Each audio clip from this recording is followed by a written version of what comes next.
एक बार फिर राजधानी भोपाल में अपनी मांगों को लेकर हल्ला बोलेंगे राजपूत करनी सेना के बैनर तले क्षत्रिय। केसरिया झंडा और हाथ में डंडा लेकर राजधानी भोपाल में आंदोलन करेंगे क्षत्रिय।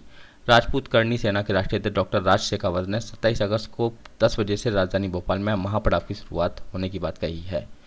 उन्होंने कहा कि 2 बजे तक अपनी मांगों को लेकर सरकार को अल्टीमेटम देंगे और उसके बाद सीधे सचिवालय के लिए कूच कर जाएंगे। अपनी मांगों को मनवा कर ही पीछे हटेंगे। मुख्यमंत्री 27 अगस्त को अपनी मांगों को लेकर दो टूक चर्चा करेंगे। क्षत्रियों के हाथों में झंडा और मजबूत डंडा होगा। जिस भाषा में समझेगा जो उसे उसी भाषा में समझाया जाएगा। क्षत्रियों की राजनीतिक भागीदारी सहित 12 सूत्री मांगों को लेकर यह आंदोलन होगा।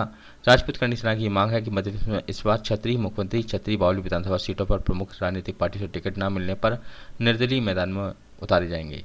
राजपूत क्षत्रिय करनी सेना की प्रमुख राष्ट्रीय राजनीतिक पार्टियों से क्षत्रिय समाज के लोगों को अधिक से अधिक टिकट किए जाने की मांग है।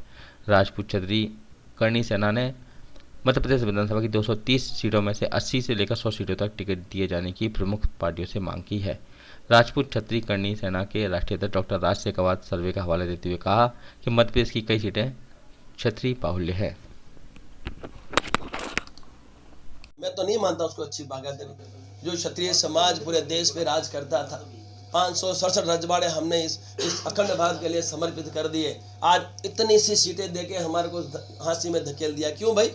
जब हमारी भरपूर संख्या है, हम हमारा प्रभुत्व रखते हैं विधानसभाओं में, लोकसभाओं में, तो आप कैसे हमें अलग कर सकते हैं? और दुर्भाग्य, दूसरी बात बताऊं मैं, दुर्भाग्य की कि इन लोगों ने जो सीटें रिजर्व की है मध्य प्रदेश में, उसमें 60 से 70% सीटें ऐसी है साहब जहां क्षत्रियों का, स्वर्णों का भयंकर प्रभुत्व है, फिर भी इनको रिजर्व कर दिया गया। एक सोची समझी साजिश के तहत सालों से ये षड्यंत्र चला रहा है इन राजनीतिक पार्टियों का। अब उस षड्यंत्र को खत्म करने का समय आ गया है। मैं कहता हूं अनुसूचित जनजाति जाति को आप टिकट दीजिए, उनको आप आरक्षित कीजिए, हमें उससे आपत्ति नहीं, वो भी हमारे देश के लोग हैं। लेकिन जहां उनका प्रभुत्व है, जहां उनकी संख्या, वहां कीजिए ना। जहां उनकी संख्या ही नहीं है, वहां उनका प्रभुत्व ही नहीं है, तो आपने रिजर्व कर दी। क्योंकि आप नहीं चाहते कि क्षत्रिय सत्ता में आए, क्योंकि आपको डर लगता है क्षत्रियों से कि क्षत्रिय सत्ता में आया तो उससे सत्ता से आप विमुख नहीं कर पाओगे, क्योंकि जनता का प्यार, उनका साथ सहकार मिलेगा, क्योंकि क्षत्रिय न्याय और अधिकार देगा। तो मैं तो एक ही चीज जानता हूं साहब, मैं जनता से भी यही अपील करता हूं, जब भी कोई बड़ी घटना हुई आपने क्षत्रियों को याद किया। हम कहते हैं साहब आपने याद तो किया लेकिन सत्ता ही नहीं हमारे पास, हम आपकी सेवा कैसे करें? हमें एक बार सत्ता में स्थापित कर दीजिए। हमारा क्षत्रिय समाज तो भरपूर मतदान करेगा, लेकिन बाकी जो जनता है वो भी हमारे क्षत्रिय समाज का जो भी उम्मीदवार हमारा खड़ा होता है उसे भरपूर मतदान करके उसे विजयी बनाए। हम आपको विश्वास दिलाते हैं कि आपको रोड रस्तों पर नहीं उतरना पड़ेगा और आपको न्याय और अधिकार। मेरा जो प्रण है वो क्षत्रिय समाज को लेके है।